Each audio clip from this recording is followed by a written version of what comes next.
The Israelites have broken their covenant they've made with the Lord. The Lord, burning with anger, wants to destroy the Israelites and begin anew with Moses. Moses intercedes on behalf of the Israelites and wants to sacrifice himself on their behalf. The Lord changes his mind and says that the people who have sinned against him will be dealt with. However, the Lord will no longer take them to the promised land himself. Instead, he will send an angel before them. Will the Israelites follow this angel?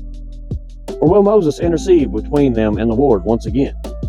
Let's find out.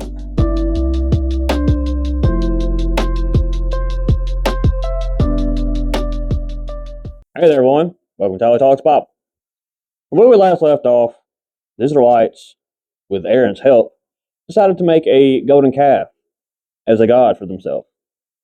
Now, Moses comes down and sees this, and the Lord has already told Moses what has happened, and comes down and destroys this golden calf. He goes up and intercedes on their behalf and turns the Lord's anger away from them. However, the Israelites who have sinned against the Lord were punished. But the Lord's not, really happy with what has gone on. And he wants to separate himself from the people. And these next couple chapters, it's going to talk about that. And it's going to be talking about Yahweh and Moses speaking to one another on closer, more intimate terms. Also, the majority that's left in Exodus is a very long, drawn out, detail by detail of the construction of the tabernacle. So for this video, this is going to be the final video of Exodus. I'm going to read chapters 33 and 34, which is going to talk about the meeting of Moses and God, like closer, almost face to face, but not face to face. Because if it says if Moses was to look upon God's face, he would die. So instead, he shows him his back, which I will get into more detail about that when I start reading. So chapters 33 and 34, I'm going to read. And then from 35 to 40, I'm going to just give a summary, except for the end of 40.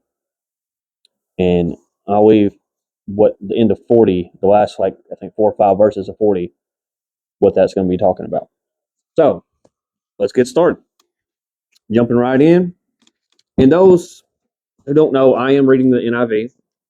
I just feel like it gets the point across. It's easier to read. I mean, King James, this is a new King James, and I read several different translations. NIV is one that I like, and I've chosen this for these videos because it seems easier to get the point across, in my opinion. So we're going to begin chapter 33.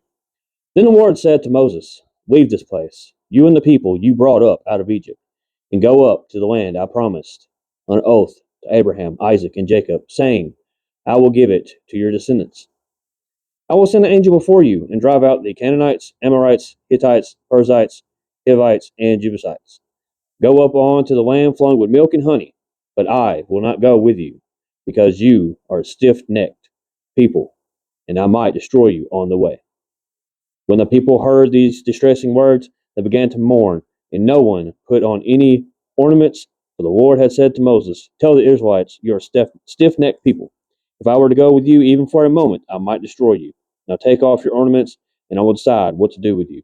So the Israelites stripped off their ornaments and at Mount Horeb. So the Lord was very angry with them, with the golden calf, and people were punished for that.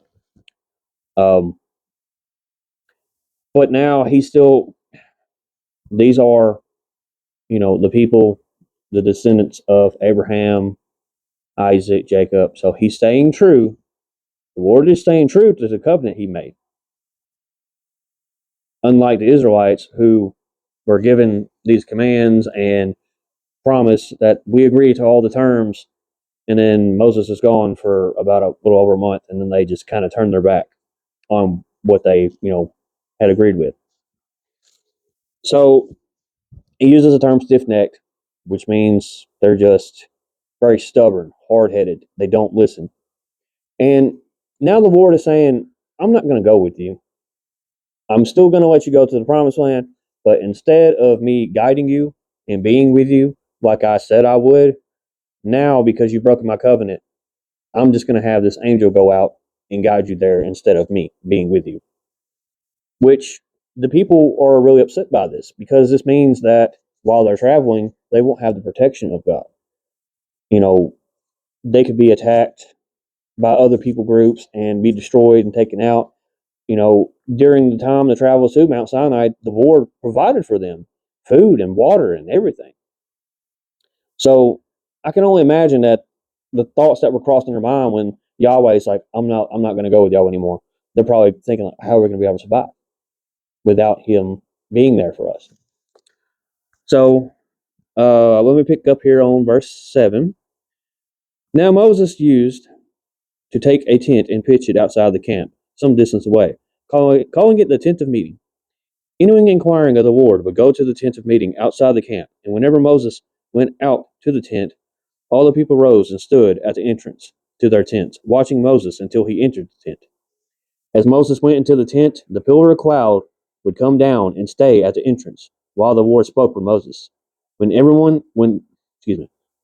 the people saw the pillar of cloud standing at the entrance to the tent, they all stood and worshipped, each at the entrance of their tent. The Lord would speak to Moses face to face, as one speaks to a friend. Then Moses would return to the camp, but his young aide Joshua, son of Nun, did not leave the tent. Okay, so here we have a tent that the Lord would come would come and speak to Moses instead of, before he was on Mount Sinai. He was up on the mountain and speaking with God that way.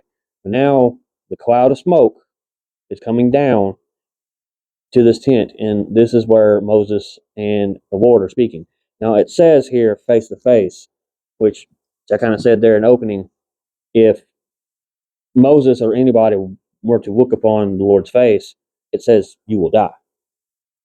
So when it says face to face here, it just means like they were very close. Like not in a sense like, oh, I'm in your face, but more like talking casually, like you would like with a friend, you know, not just a mere acquaintance. So, and it would say this cloud would come down and be at the entrance of the tent, and this is when the Lord and Moses would speak, and then it would go away. And it's even saying that the people were worshiping while the cloud was down at the tent. All right, continuing on. Moses said to the Lord, "You have been telling me, lead these people, but you have not let me know whom you will send with me. You have said, I know you by name, and you have found favor with me. If you are pleased with me, teach me your ways, so I may know you and continue to find favor with you. Remember that this nation is your people." The Lord replied, "My presence will go with you, and I will give you rest." Then Moses said to him, "If your presence does not go with us, do not send us up from here. How will anyone know that you are pleased with me and with your people unless you go with us? What else will distinguish me and your people from all the other people on the face of earth?" And the Lord said to Moses, "I will do the very thing you have asked, because I am pleased with you, and I know you by name." Then Moses said, "Now show me your glory." And the Lord said, "I will cause all my goodness to pass in front of you, and I will proclaim my name, the Lord, in your presence. I will have mercy on whom I will have mercy, and I will have compassion on whom I have compassion." But he said, "You cannot see my face, for no one may see me and live." Then the Lord said, "There is a place near me where you may stand on a rock. When my glory passes by, I will put you in a cleft in the rock and cover you with my hand until I have passed by. Then I will remove my hand, and you will see my back, but my face must not be seen." So now we're really getting into the details of where Moses is getting closer than ever before with the Lord. And again, like I said before, it says right here, if you were to see my face, you would die. No one shall see my face and live, because of his almighty power. And it's going to get into his power in the next chapter, um, and talk about how people can't be around him, even animals. And anytime, like it's talking about the Lord coming down and his power, it's his glory that's being shown. And here we see that the Lord is coming down and actually shielding Moses from his glory. So he's saying that Moses, I know you. He's asking, Moses is asking him, I found favor in your eyes and everything, for all I've done. And how will people know? He's reiterating something that he was just talking about before. When if you destroy these people now, how will people know? Your character. If you destroy them now, you just took them out of Egypt just to have them die here, just for them to be killed. So he's kind of reiterating the fact that if you don't go with us, then how will people know that you're with us if you're not there? Like, your glory can't be shown to these people if you're not amongst your people. So this is just Moses trying to convince the Lord to change his mind about sending the angel instead of himself going. All right, now we're going to pick up on chapter 34. And the first set of the commandments was broken. Moses smashed them at the sight of the golden calf. And now the Lord is telling him, we're going to make a new set. The Lord said to Moses, chisel out 2 stone tablets, like the first ones, and I will write on them the words that were on the first tablets, which you broke. Be ready in the morning, and then come up on Mount Sinai. Present yourself to me on top of the mountain. No one is to come with you, or be seen anywhere on the mountain. Not even the flocks and herds may graze in front of the mountain. So Moses chiseled out 2 stone tablets like the first ones, and went up Mount Sinai early in the morning, as the Lord had commanded him. He carried the 2 stone tablets in his hands. Then the Lord came down from the cloud and stood there with him, proclaimed his name, the Lord. And he passed in front of Moses, proclaiming, the Lord, the compassionate and gracious God, slow to anger, abounding in love and faithfulness, maintaining love to thousands, and forgiving wickedness, rebellion, and sin. Yet he does not leave the guilty unpunished. He punishes the children and their children for the sin of parents, to the 3rd and 4th generation. Moses bowed to the ground at once and worshipped. Lord, he said, if I found favor in your eyes, then let the Lord go with us. Although this is a stiff-necked people, forgive our wickedness and our sin, and take us as your inheritance. So here we see that the stone tablets are being brought up by Moses, and that's not a easy feat. I mean, they're solid stone tablets. I don't know like how big they really are. He didn't really give dimensions on how big they are, but I can imagine they're made of stone, so they're probably pretty heavy, going up a mountain with them. So he brings them up, and the Lord is going to re-chisel out what he did with the first set.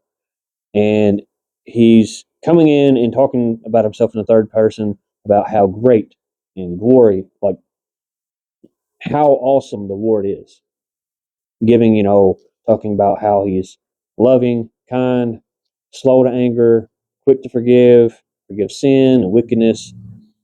And Moses is again asking, if I found favor in your eyes, please let us be your inheritance. Let us be your people. So he's still trying to convince Yahweh to go with them to the promised land. So let's pick back up on verse 10. Then the Lord said, I am making a covenant with you before all your people. I will do wonders never before done in any nation in all the world. The people you live among will see how awesome is the works that I, the Lord, will do for you. Obey what I command you today. I will drive out before you the Amorites, Canaanites, Hittites, Perizzites, Hivites, and Jebusites. Be careful not to make a treaty with those who live in the land where you are going, or they will be a snare among you. Break down their altars, smash their sacred stones, and cut down their Ashar poles. Do not worship any other gods, for the Lord who names is a jealous God. Be careful not to make a treaty with those who live in the land, for when they prostitute themselves to their gods and sacrifice to them, they will invite you, and you will eat their sacrifices. And when you choose some of their daughters as wives for your sons, and those daughters prostitute themselves to their gods, they will lead your sons down the same path, or to do the same. Do not make any idols. Celebrate the festival of unleavened bread. For 7 days eat bread made without yeast, as I have commanded you. Do this at the appointed time in the month of Aviv. For in that month you came out of Egypt. I'm going to break right there. So here we have the Lord saying, okay, y'all messed up that covenant. We're going to make a new covenant. And he's saying that he's reiterating, restating that he will, you know, lead them to the land, to the promised land, and they will be victorious over all these people groups. But now he's giving them kind of a warning of like, we do not like intermingle with these people. He wants them to be completely annihilated, destroy their altars, everything, because he's saying if you try to make treaties with these people, then you'll end up falling in with their gods and their idols and everything. And it talks about the prostitution of the gods and idols there, because it's possible, like a lot of that stuff was, some of the worshiping was sexual. Um, and he's talking about if you eat their sacrificed meat and things like that, you're not going to be following what was said before. Um, and then he comes down here and also was talking about how, you know, if you remember back with like, Abraham wanted a wife for Isaac. He didn't want him marrying, a woman within the land. So he sent a, messenger back to his homeland to get someone, or actually, I think it was his mother's homeland. That's where Isaac got his wife. And then the same thing with Jacob. Jacob was sent to Laban, back to a relative, because they didn't want them intermarrying with the people of the land in Canaan. But this has got a whole list of different people groups, and yeah, they're told just don't intermingle with these people.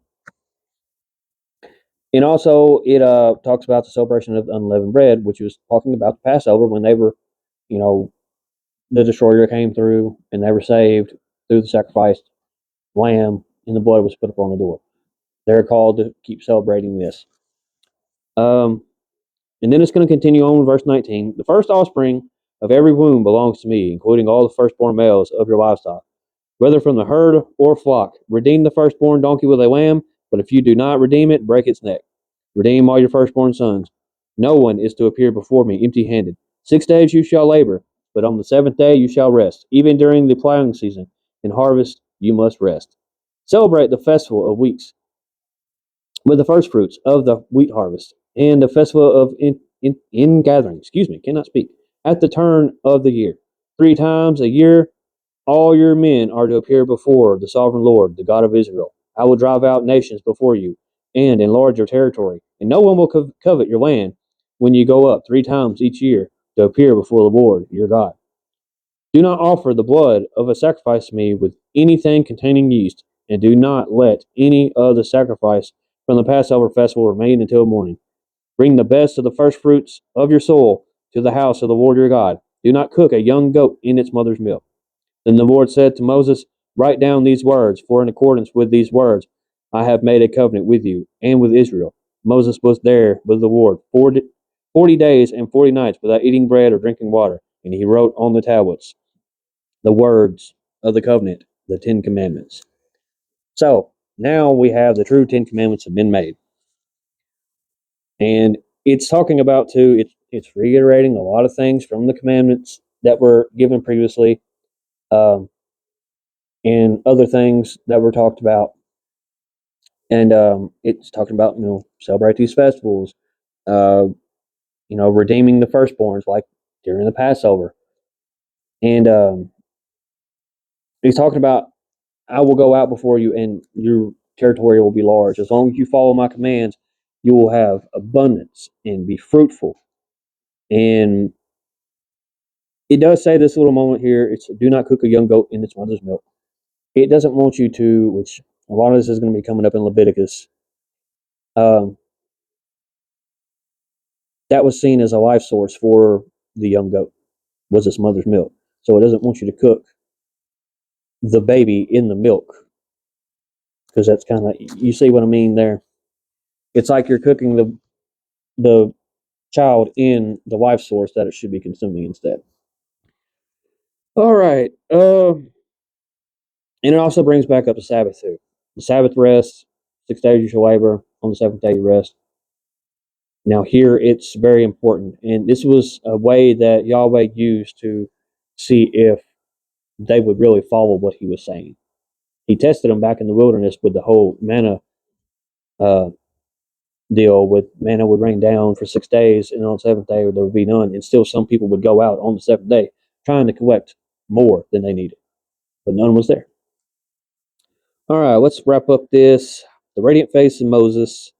Moses came down from Mount Sinai with 2 tablets of the covenant law in his hands. He was not aware that his face was radiant because he had spoken with the Lord.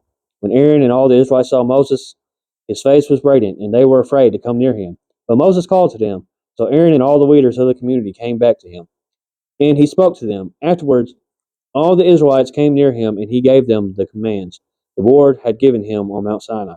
When Moses finished speaking to them, he put a veil over his face. But whenever he entered the Lord's presence to speak with him, he removed the veil until he came out. And when he came out and told the Israelites what he had been commanded, they saw that his face was radiant. Then Moses would put the veil back over his face until he went to speak with the Lord.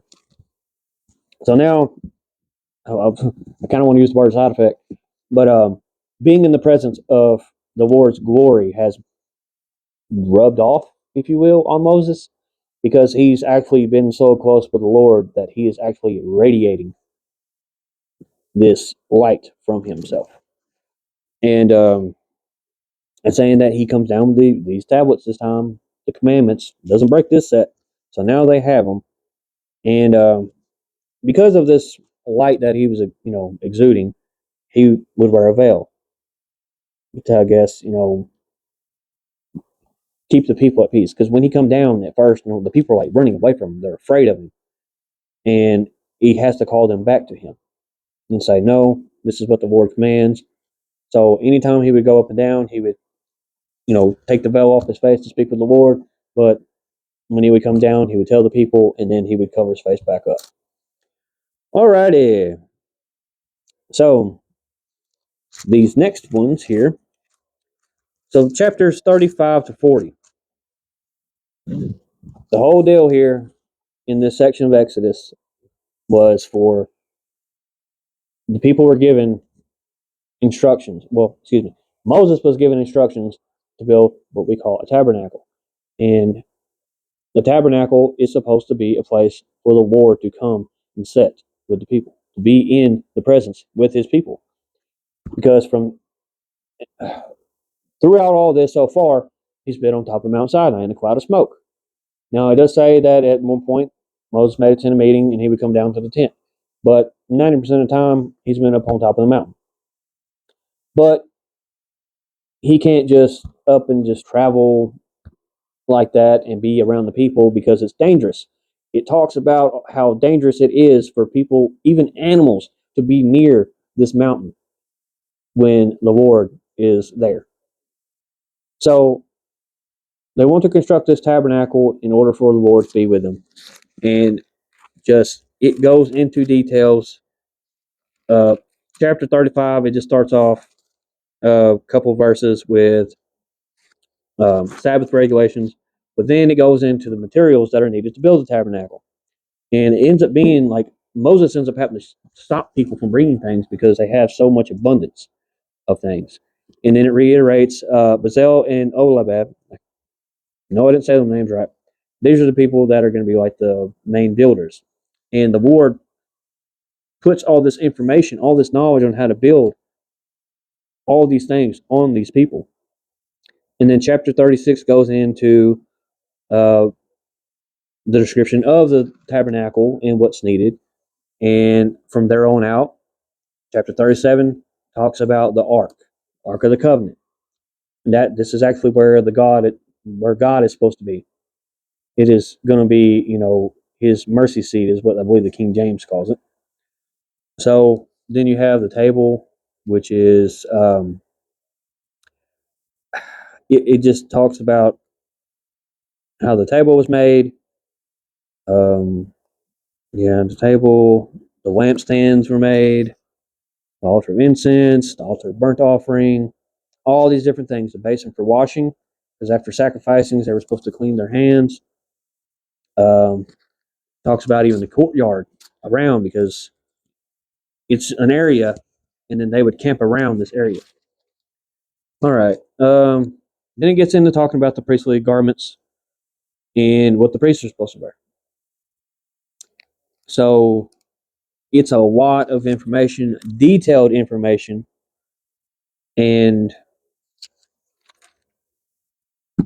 I'm not going to bore you all with it.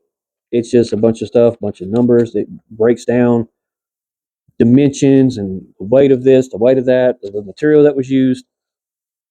I recommend you go and read it. I've read it before. Uh, it does get a little boring, I'm not going to lie. But it is interesting how that they broke down and wrote out details on how to build this tabernacle. So that's chapters 35 to 40. But here at the end of 40, it's going to talk about the Lord actually once everything is constructed. Because now at this point, you get to 40 and everything has been constructed. Moses goes through and inspects it. When everything is like what the Lord has commanded, he's going to come down. And then I'm going to wrap up Exodus with these last few verses. And then that's it for Exodus. Then the cloud covered the tent of meeting. The glory of the Lord filled the tabernacle. Moses could not enter the tent of meeting because the cloud had settled on it. And the glory of the Lord filled the tabernacle. In all the travels of the Israelites, whenever the cloud lifted from above the tabernacle, they would set out. But if the cloud did not lift, they did not set out, until the day it lifted. So the cloud of the Lord was over the tabernacle by day, and fire was in the cloud by night, in the sight of all the Israelites during all their travels. Alrighty. So that's it for Exodus. Um, Exodus has a lot of details on things, and it can be hard to read. And like I said before, I'm not going to bore you with all the details on that. I highly recommend you going and reading it yourself, but it doesn't make for a very good, video, which I'm trying to get people more interested in reading the Bible. So now the Lord has come down and is in the tabernacle, and this is how he travels. Whenever he's there with them, they're protected, and they're even protected when he's not there with them. But he's with the people. He's with his people, the people that he chose. So in order for them to move, he would have to go up from it, and they would have to take this whole thing and move it with them wherever they went.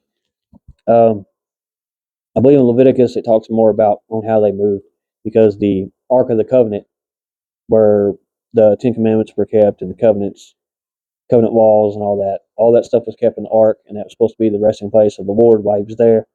They had to carry it by hand.